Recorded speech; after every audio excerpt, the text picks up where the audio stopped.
Sally, how are you? Fine by the Lord's grace. Okay. Sally, what's mental health? What's mental health? Mental health, to me, I would say mental health is a vital aspect of a well-being. Vital aspect Aspect of the well-being. Sure. Okay. So have you or do you know someone who has struggled with mental health? Have you yourself Oh, struggled? sure. I was once a victim. I've been a victim before. Let me put it that way. Okay, how was it? Because I've You not feel seen it. neglected. You feel like you feel neglected. You feel like everyone doesn't want to be around you. In some way, be yes. Feeling How did you first realize you needed help with the mental health? How did I first realize that? Usually when it comes like that, I feel like I don't need anyone, so I don't need any help. I can sort myself out. So I don't need consulting or confiding in someone to help me out. So you didn't seek for help from anybody? No. So how did you cure it? Oh, I just sleep, then I wake up, or better still, I can be on my phone. Besides, my phone is my source of entertainment. So when I feel like I'm in that situation, I just help myself with my phone. And I'm good to go. No one even noticed that. No one, probably my pal, my folks, my grandparents, and the people around me in the house don't notice that. What did they do to help you? They just let me be. Because when it comes like that, I don't feel like associating myself with anyone. I don't feel like talking to anyone.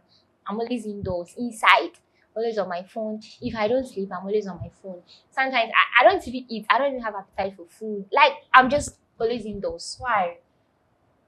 What brought that mental? Oh, let me say mood swings. Mood swings. Yeah. Okay. So why do you think mental health is often stigmatized? Why is it?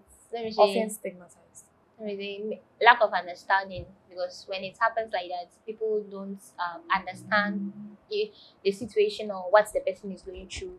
So usually people are always stigmatized, and I can also say cultural norms. Sometimes I feel like, oh, maybe it's part of the society or the surrounding which the person is, and all that. Yeah. What role do you think social media play in mental health? What role should they play or they play? Should they play? Probably education.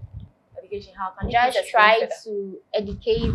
Let me see the audience. Let me use audience about mental health. That when it comes like this, or when they see a victim, they should find the appropriate measures to approach the person, as in trying to communicate to the person, get closer to the person. You don't have to neglect the person. Usually when someone is going like that, it means the person is going through a lot, and the person needs like an advice. You don't know why the person is being and sometimes when it happens like there are a lot of bad ideas that usually comes in the person's mind. You feel like meeting yourself, killing yourself, doing all sort of bad. Yes, that's how it is.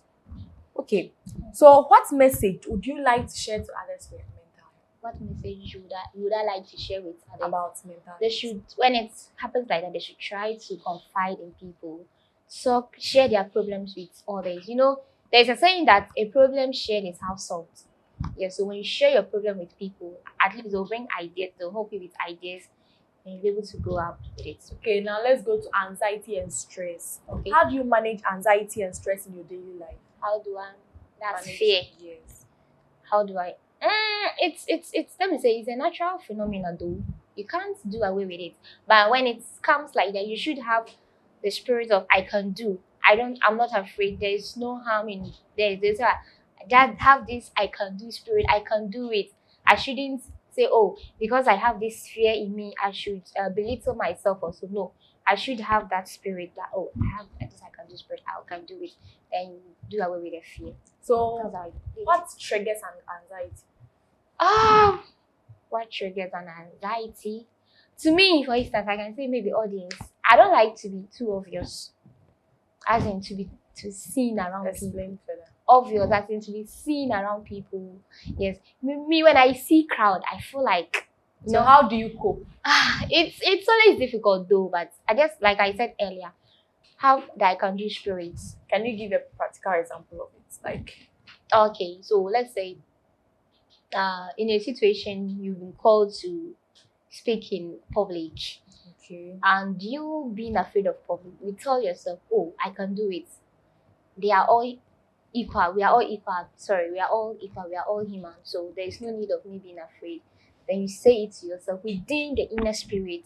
Then you go out to do it. Oh, it will not be it will not be that easy, but when you have that spirit, it will keep you going.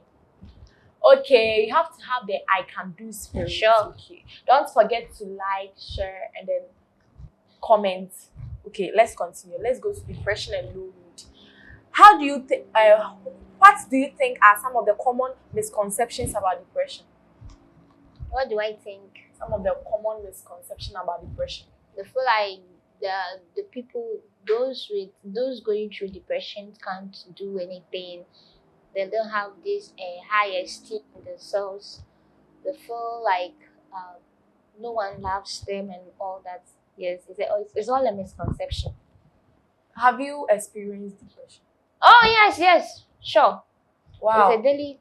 So can you please give us how it's like? You know, sometimes I do say to myself that life sucks. Everything sucks. Okay. It's usually when I say that that's when I'm going through depression. I feel like the world is coming to an end. Like you don't know whether you are going forward or you are going backwards. Looking at how life is. Sometimes when you look at your age mates, you feel like, oh, these people, they are ahead of you. Like, ish, this life.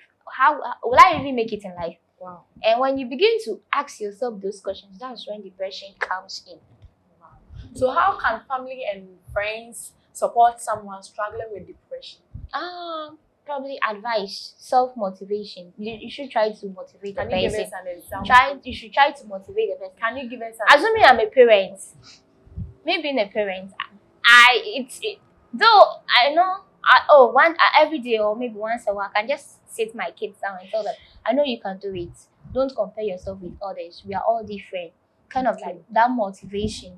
Parents, people need to be motivational because to their kids so that they'll be able to. It's a said that broken heart brings depression. Is it true? Broken heart, I think what a guy breaking Yes, your a heart. guy breaking heart. Really? Well, I haven't experienced that. Have you seen someone or heard Me, someone? it's usually when I don't have money that I'm always depressed. When you don't have money. Sure. So you mean to tell me that broken heart doesn't? Me, broken heart doesn't work for me. Why would a guy break my heart? And why would I let it lead me to depression? Come on. Hell Maybe no. the person loves the guy so much. So Well, that's okay. We are speaking for ourselves. So everyone for himself, God for us. So I'm speaking for myself. To me, there is when I don't have money that I'm always depressed. I feel like I'm depressed. okay. What are some of the signs that someone might be struggling with depression? Self-isolation, I guess. So the person wants to be alone. The person, like, yes, that's the main thing. The person is really isolated. The person doesn't want to associate himself or himself with people. Is it the only sign that? That's like I said, that's the major thing. Can you give us some of the minor signs? thing? Anyway,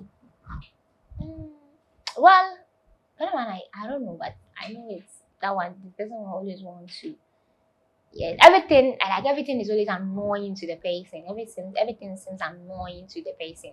Okay, everything seems to be annoying. Sure.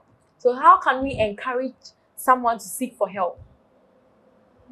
Seek for help when a person is depressed. Yes. You know, depression, it's difficult though. When you're going through depression, it's difficult to confide in someone. Why?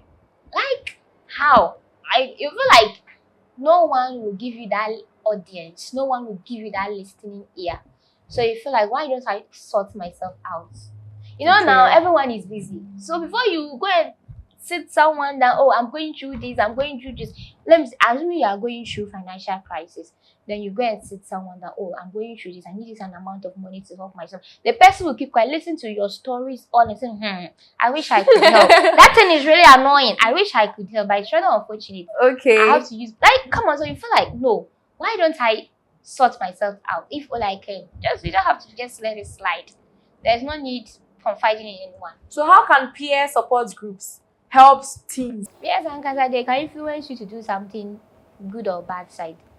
Can you explain further? Yes, so peers. assuming I'm going through depression, then I can't, sorry to say, but if you are into something bad, then I come to you. Oh, Lady Vanya, please, I'm going through this. Can you help me? I'm like, I should help you. Okay, this is what I can do.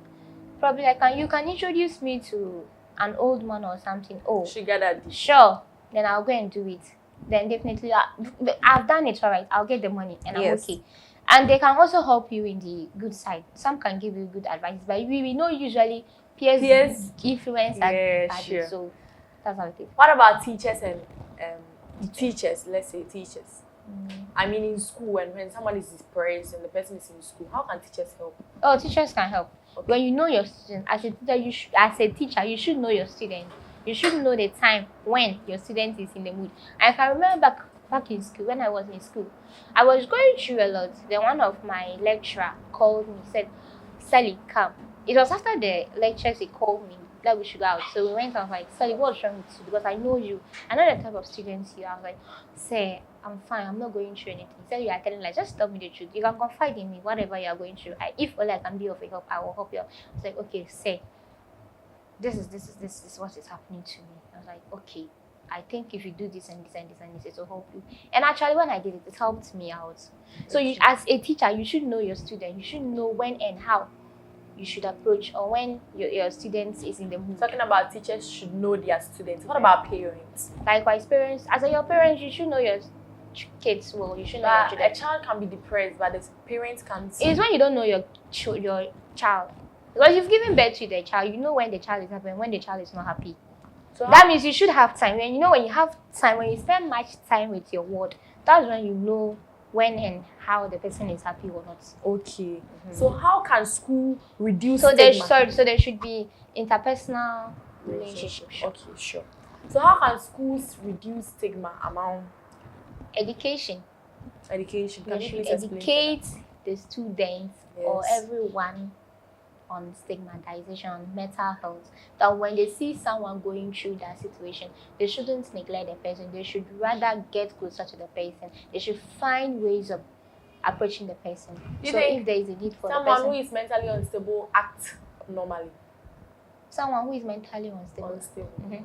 Act abnormally. Mhm. Like how? Sometimes it depends. You know, when it's extreme, that was when the person begins to act abnormally. Normal. Sure. Okay. How do you think social media affects mental health? Wow, influence. Influence. Can you please explain that? You know, now we say social media rules the world. It's everything. Yes. We do what we see. Yes. Yes. So when maybe you say there was this thing that this music that alcohol. When I sip alcohol and those that I know, and it was really trending. That video, it went viral. Come and see, a lot of people were doing it. So assuming someone was going through that, that means you've given that person an idea that when the person is going through this, maybe if the person takes in alcohol, the person will calm down. Wow. You get what You I'm mean saying? to tell me that the song? Yes, yes. It's through social media we heard that song, because Yes. it's me for instance, I heard it on social media. It wasn't that audio max and what, it was on social media, this TikTok that I heard people playing, and I watched the video, and according to the video, it really went viral, and people were also trying to eliminate practice it. Sorry, But I think it's just a content. So it's a content, but it's really had a negative effect on the individual, most especially the youth. are you sure? Very sure. Okay. Can Because if you make the person feel like, if I'm going through this thing, if I take this thing, if I sip alcohol, I'll be fine. I'll calm down. Okay, please. Any last words for someone who is depressed, mental health? Okay, my final words, or what I would say when someone is depressed, is when you feel out, when you think you are depressed, kindly confide in someone. Just someone you trust, someone you think that can be of a help to you. Just try to do that. And if it doesn't work out, sleep or just pray to God, because He says what we should put all our anxiety upon Him because He cares for us. That's what I can say. Okay, thank you so much for today. And thank you. We'll meet next time, same time. Thank you. Bye.